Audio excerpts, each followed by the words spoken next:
The Kogi Police Command was said to have arrested a 21-year-old housewife for stabbing and killing her neighbor on the 23rd of October 2025. 21-year-old Miriam Muntari was said to have stabbed her neighbor Ahmed to death over alleged attempted rape. The whole incident was said to have happened at Idoji Okene in Okene local government area of Kogi State.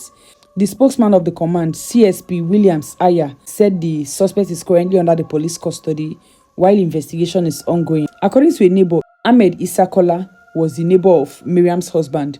So these two persons were said to have known each other for some years now. They were political acquaintances. Miriam is said to be a nursing mother who just put to bed. And Ahmed is very much aware that Miriam is married to his political acquaintance or his friend. But still, he made an attempt.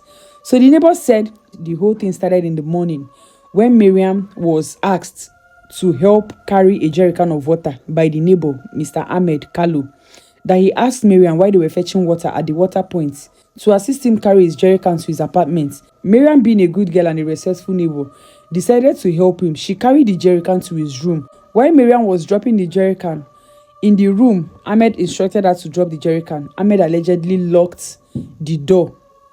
He locked the door, leaving him and Miriam inside the room. After he locked the door, it was said he dragged the nursing mother. He dragged Miriam to his bedroom with a knife, threatening to unalive her if she refuses to grant his sexual appeals. He was making sexual advances towards her there and there, and he threatened her with the knife that if she refuses to have sex with him, he was going to unalive her. Miriam, seeing that this guy was serious and if she refused to comply, he was going to kill her, she quickly played along, acted like, oh, she was foolish, she wanted it. That was how she followed him to the room. Ahmed, thinking, oh, she has fallen into my trap, was said to have dropped the knife while he was taking off his garments, his outfit to, ravish her. Quickly, Miriam picked the knife and attacked him. That was where she stabbed him in the neck.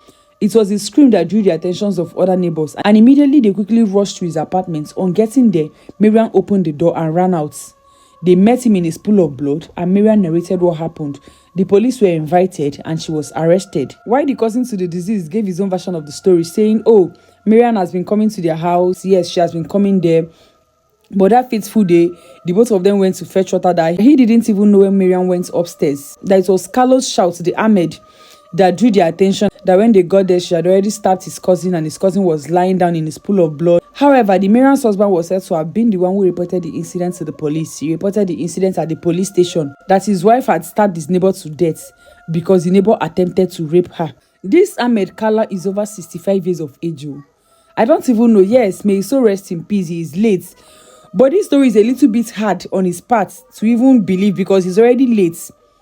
This young lady is just somehow to say, oh, she had a younger husband and she just put to bed and she would carry herself into the room of a 65-year-old man to just go there and stab him. No, I don't think it makes sense.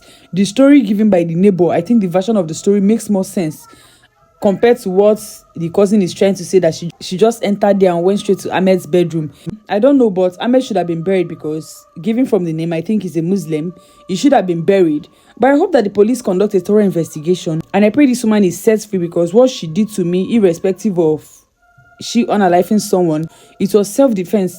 If her story is actually true, it was self-defense, because how can you attempt to rape a nursing mother, someone else's wife? And on top of that, you used a knife to threaten her. It's just sad that he's not even alive to narrate his own version of the story. So even if his brother is telling the truth, some of us no go believe, because neighbor is here to corroborate her own story, that he saw them fetching water and he saw the guy asking Miriam to help him carry the jerrycan to his room, which makes more sense. So the cousin coming to say, oh, I didn't know when she entered, I didn't know when she climbed up. I noticed that particular story will work. Anyway, we'll be doing a follow-up on the story to see what the outcome is, if she'll be eventually pardoned, freed, or punished. However, what is your opinion on the story? What do you think about the story?